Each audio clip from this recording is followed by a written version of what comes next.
இப்போ பொன்முடி மீது பல்வேறு ஊழல் புகார்கள் வந்து அமலாக்கத்துறை அடுக்கடுக்காக கூறிட்டு வந்த சூழலில் தமிழக காவல்துறை நடவடிக்கை எடுக்காமல் இருந்துச்சு. இப்போது நீதிமன்றம் வந்து உத்தரவு பிறப்பிச்சிருக்கு வழக்கு பதிவு செய்யணும்னு. இது திமுகவுக்கு நெருக்கடியான ஒரு சூழல். அது அதாவது பொன்முடி மேலே வந்து வழக்கு மட்டும் இல்லை, ஒரு சொத்து குவிப்பு வழக்கில் இஸ் கன்விக்டட். அவர் மனைவி வந்து 3 வருஷ சிறை தண்டனை விதிக்கப்பட்டது. அதில் வந்து ரேரஸ்ட் கேஸில் தான் கன்விக்ஷனுக்கும் சென்டென்ஸுக்கும் ஸ்டே கொடுப்பாங்க. சுப்ரீம் கோர்ட்டில் வந்து சென்டென்ஸுக்கு ஸ்டே கொடுப்பாங்க. அதாவது இந்த தண்டனையே நீங்கள் வந்து அனுபவிக்காமல் நிறுத்தி வைக்கிறோம் மேல்முறையீட்டில் அப்படின்னு. ஆனால் அந்த தீர்ப்பை நிறுத்தி வைக்க மாட்டாங்க. அது இது வரைக்கும் அந்த மாதிரி நிறுத்தி வச்சது கிடையாது. இந்த மாதிரி வழக்குகளில் முதல் முறையாக நம்ம தமிழ்நாட்டை பொறுத்த வரைக்கும் திரு பொன்முடி அவர்களுக்கு சுப்ரீம் கோர்ட்டில் அதை நிறுத்தி வச்சதால் அவர் வந்து இன்றைக்கி சிறைக்கு போகாமல் இருக்கிறார் பொன்முடி. இன்னும் அவர் மேலே அடுத்த சொத்துக்கு வழக்கம் இருக்குது. ஓகே, இது வந்து ஏற்கனவே 96லேருந்து 2001 வரைக்கும் இருந்த வழக்கு ஒன்று இருக்குது. அதற்கு அடுத்தது பார்த்திங்கன்னா 2006லேருந்து 2011, 2006லேருந்து 2011 தான் தீர்ப்பு வந்துருச்சு. அதே 96லேருந்து 2001 வரைக்கும் அவர் முறைகேடாக சம்பாதிச்ச சொத்து வழக்கு வந்து அது நீதிமன்றத்தில் வந்து ரத்து செய்யப்பட்டு சுமோட்டாவாக எடுத்து நீதிபதி ஆனந்த் வெங்கடேஷ் அவர்கள் மறுபடியும் அதை விசாரிக்கணும்னு சொல்லி அது விசாரணையில் இருக்குது. அது வரணும். இப்போது இது இல்லாமல் செம்மண் குவாரி வழக்கு இருக்குது, கனிம வள கொள்ளை வழக்கு இருக்குது, எக்கச்சக்க வழக்கு இருக்குது அது அவர் மேலே. அதற்கு பிறகு பார்த்திங்கன்னா கிட்னி திருட்டு வழக்கு, அந்த வழக்கு ஒரு வழக்கு வந்து ஒரு எம்எல்ஏ மேலே மிகப்பெரிய வழக்கு இருக்குது, கிட்னி திருட்டு வழக்கு நாமக்கல் மாவட்டத்தில். அதற்கு பிறகு பார்த்திங்கன்னா மதுரை மாநகராட்சியில் 200 கோடி மேயர் துணை மேயர் முதற்கொண்டு அதிகாரிகள் மட்டும் வரைக்கும் சொத்து வரி விதிப்பில் வந்து 200 கோடிக்கு மேலே ஊழல் பண்ணியிருக்காங்கன்ற ஒரு வழக்கு இருக்குது. இதையெல்லாம் கடந்து இமாலய கொள்ளை மாதிரி எல்லா துறையிலையும் இந்த அரசாங்கத்தில் இமாலய கொள்ளை தான். இது எதை நம்ம சொல்கிறது சொல்லுங்கள்?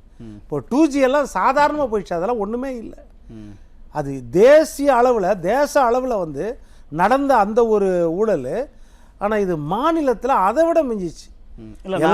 KN நேரு பற்றி கேட்டேன், நீங்கள் பொன்முடியிலிருந்து கிட்னி திருட்டு வரை சொல்லிட்டீங்க. இப்போ திமுகனாலே இப்படிதான் அப்படிங்கிற மாதிரி நீங்கள் சொல்ல வரீங்களா? துரைமுருகன் மேலே என்ன வழக்கு?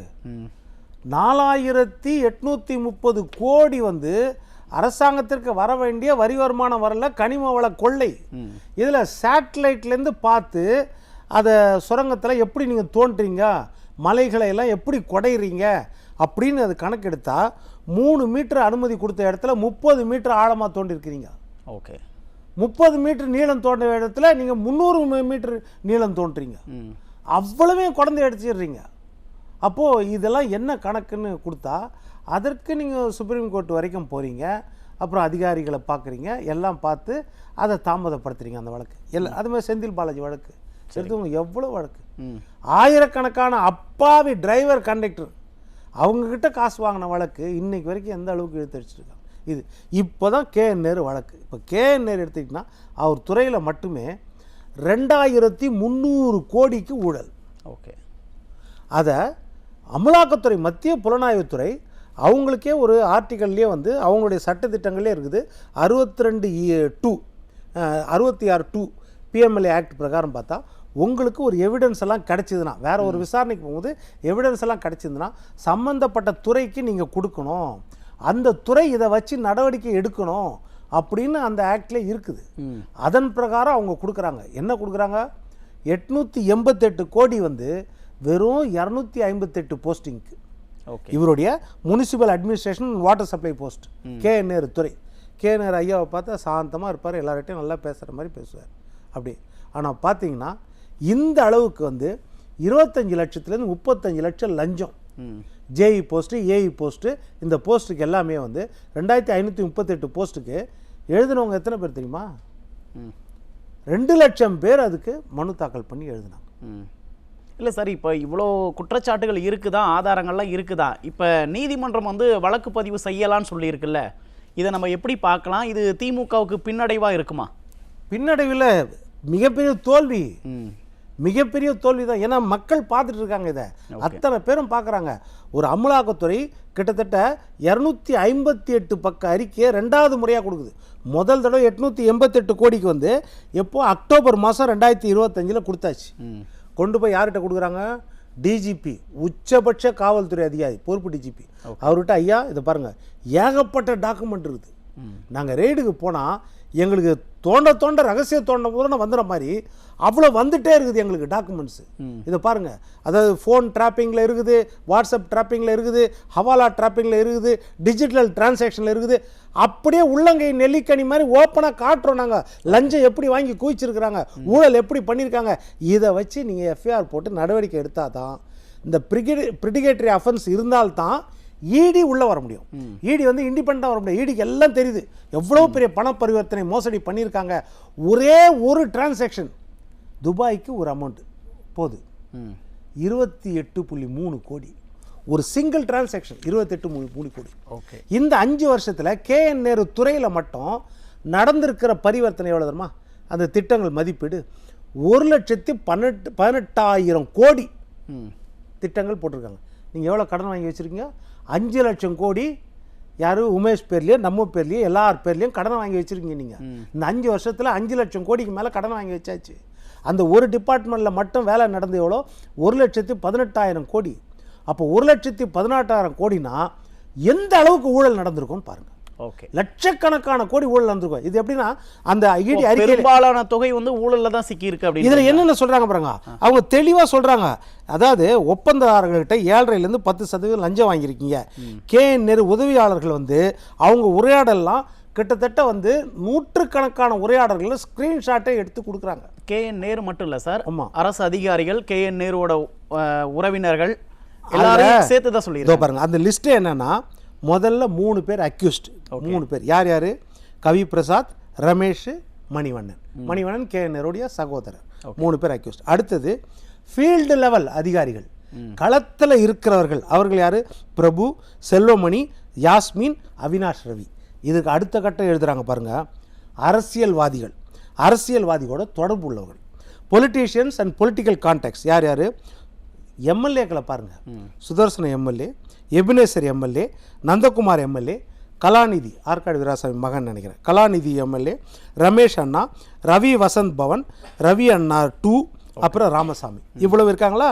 இதற்கு மேலே இதெல்லாம் ஒரு பக்கம் உமேஷ், ஐஏஎஸ் அதிகாரிகள். ஐஏஎஸ் அதிகாரிகள் இந்த மாதிரி வந்து இந்த ஒரு தான் மேலே கழங்கள் கரைப்படுகிற அளவுக்கு அவங்க நடந்துக்கலாமா? அந்த சந்தேக நிழல் படுகிற இடத்துல கூட அவங்க இருக்கக்கூடாதுல்ல. அந்த ஐஏஎஸ் அதை படித்தவன் மோசடி செய்தால் போவான் போவான் ஐயோ என்று போவான். ஓகே, பாரதி சொல்லியிருக்காரு. அதுல என்னன்னா இதை மட்டும் சொல்லிடுறேன். Ponnaiah IAS, Pratap IAS, Madhubalan IAS, Ranjit Singh IAS, Trichy corporation commissioner, Gangadhar IAS IPS, Varun IPS, அப்புறம் வைத்தியநாதன். ஓகே, இவர்கள் மேல எழுத்துப்பூர்வமாக கொடுத்துருக்காங்க. ஓகே ஓகே, நம்ம பேசுவோம் சார். முதற்கட்ட கருத்தை எடுத்துக்கிறேன். பொன் வில்சன் சார், இப்போது தேர்தல் நேரத்தில் திமுகவுக்கு ஒரு சிக்கலை ஏற்படுத்தும், இல்லை ஆளும் கட்சியினருக்கு ஒரு சிக்கலை ஏற்படுத்தும் அப்படிங்கிறதுக்காக காலம் கடத்திட்டு வந்தாலும் கூட இப்போ நீதிமன்றம் தலையிட்டு வழக்கு பதிவு பண்ணணும் அப்படின்னு சொல்லிடுச்சு. இப்போது திமுகவுக்கு அது தேர்தல் எதிரொலிக்காதா? இது தானே வழக்கு பதிவு பண்ணும். எந்த அரசாங்கமாக இருந்தாலும் அதுதான். இப்போது செந்தில் பாலாஜி உதாரணம் எடுத்துக்கோங்க. அதிமுக ஆட்சியில் ஊழல் பண்ணாங்க. உடனே ஜெயலலிதா அம்மா என்ன செய்கிறாங்க? அமைச்சர் பதவியிலேருந்து உடனே தூக்கிடுறாங்க அவரை. ஓகே, வழக்கு பதிவு பண்ணுறது நடக்குதா இல்லையா? அப்போது நீங்கள் ஓரளவுக்கு தூய்மையாக இருக்கணும்னு நினச்சிங்கன்னா, ஒருத்தர் மேலே கரை வருதா உடனே நடவடிக்கை எடுக்கணும்னா, ஏன் நடவடிக்கை எடுக்கலைன்றதுக்கு காரணம் என்ன தெரியுமா? பேர் கெட்டுறோம் அப்படின்றதுக்காக கிடையாது. இதுலேயே என்ன கொடுத்துருக்காங்கன்னா, 43 அதிகாரிகள், 43 officers asked to pay ₹1 lakh each on CM instruction for a single event. முதலமைச்சர் கலந்து கொள்கிற ஒரு நிகழ்ச்சிக்கு, அந்த நிகழ்ச்சியை ஏற்பாடு செய்யும்போது அதனுடைய செலவுக்காக 43 அதிகாரிகள் ஆளுக்கு 1 லட்சம் கொடுக்கணும்னு கொடுத்துருக்காங்க. எதுக்கு அதிகாரிகள் எதற்காக தரணும்? கொடுத்துருக்காங்களே. இல்ல, அந்த எவிடன்ஸ் என்னன்னு கேக்குறேன். அது விசாரணை பண்ணாதானே தெரியும். அந்த அதிகாரிகள் எதற்காக அங்க கொடுத்துருக்காங்க, அது அந்த எவிடன்ஸ் கிடைச்சிருக்குது, அந்த ஆதாரங்கள் கிடைச்சிருக்குது ஈடி கிட்ட, அதை அவங்க கொடுத்துருக்காங்க. அடுத்து என்ன சொல்றாங்கன்னா, செயின் ஆஃப் கமெண்ட். யார் ஆர்டர் போட்டது? இந்த கான்ட்ராக்டர்களுக்கு, கவர்மெண்ட் கான்ட்ராக்டில் தானே கொடுத்துருக்காங்க, அவங்ககிட்ட இருந்து பெறப்பட்டிருக்குது. அதுக்கு செயின் ஆஃப் எந்த சங்கிலி தொடர் யார் வந்திருக்குதுன்னா அதை எடுத்திருக்காங்க. கவர்மெண்ட் கான்ட்ராக்டர்ஸுக்கு யார் ஆர்டர் கொடுத்தாருன்னா பிரபு அப்படின்றவர், அவினாஷி ரவி அப்படின்றவர், அவர் உத்தரவு கொடுக்குறாரு. கான்ட்ராக்டர்கிட்ட நீங்கள் 7.5லேருந்து 10% நீங்கள் கமிஷன் கொடுத்தாகணும் அப்படின்னு அவர் ஆர்டர். அவருக்கு யார் ஆர்டர் கொடுக்குறாருன்னா டி ரமேஷ் ஆர்டர் கொடுக்குறாரு. டி ரமேஷ்க்கு யார் ஆர்டர் கொடுக்குறாருன்னா கவி பிரசாத் ஆர்டர் கொடுக்குறாரு. கவி பிரசாத்துக்கு என் ரவிச்சந்திரன் KN நேருடைய பிரதர், KN மணிவண்ணன் KN நேருடைய பிரதர், இவங்க 2 பேரும் ஆர்டர் கொடுக்குறாங்க. இவங்களுக்கு ஆர்டர் கொடுக்குறது யாரு? KN Nehru minister. அவருக்கு ஆர்டர் கொடுக்குறது அடுத்தது அருண் நேரு வருது கூட. இது அப்படியே தொடர்ந்து பார்ட்டி ஃபண்டுக்கு போகுது, பார்ட்டியோடைய ஃபண்டுக்கு போகுது. இது கட்சியோடைய ஃபண்டுக்கு போகுது. இதற்கு அடுத்தது தான் செயின் லிங்க்ல இது யாருடைய இன்ஸ்ட்ரக்ஷனில் வருதுன்னா அந்த முதல் குடும்பத்தின் கைகள் நீடப்படுகிறது. அப்ப இந்த மிகப்பெரிய ஊழல்ல கிட்டத்தட்ட KN நேரு அவர்களோட துறையில 2500 கோடி கிட்டத்தட்ட ஊழல் நடந்திருக்குன்னா அப்ப அதுல திமுக தலைமை குடும்பத்துக்கு நேரடியாக தொடர்பு இருக்கு அப்படிங்கிறது அந்த செயின் ஆஃப் லிங்க் வருது இல்ல, அவங்களோட லிங்க் எல்லாம் எடுக்கும்போது அதோட சேர்ந்து வருது இல்ல. அப்போ நீங்க சொன்ன மாதிரி அப்போ அது வரக்கூடிய வாய்ப்பு இருக்குது. கிச்சன் கேபினட்டுடைய PA வருது கூட, அந்த லிங்க் வருது. இதெல்லாம் அந்த எவிடன்ஸ்ல இருக்குது. அப்பதான் ED என்ன சொல்லுதுன்னா this is tip of iceberg. ஒரு பெரிய பனிமலையோட நுனியை மட்டும்தான் நாங்கள் உங்களுக்கு காமிச்சிருக்கிறோம். அவ்வளோ ஊழல் நடந்திருக்குது. ஓகே, அதனால உச்சபட்ச பதவியில் இருக்கிற டிஜிபி, பொறுப்பு டிஜிபி, 8.5 கோடி மக்களுக்கும் காவல்துறை அதிகாரி, அவர் தான் தலைமை அதிகாரி. நீங்கள் இது நடவடிக்கை எடுக்கலை அப்படின்னா நீங்களும் இதுக்கு உடந்தையாக துணை போகிறீர்களோ என்ற அர்த்தம். எனவே செக்ஷன் 3 பிரகாரம் அதிகாரிகள் மேலேயும் நாங்கள் நடவடிக்கை எடுக்கக்கூடிய வாய்ப்பு ஏற்படும் எங்களுக்கு அப்படின்னு ED சொல்றாங்க. ஓகே சார், நன்றி சார்.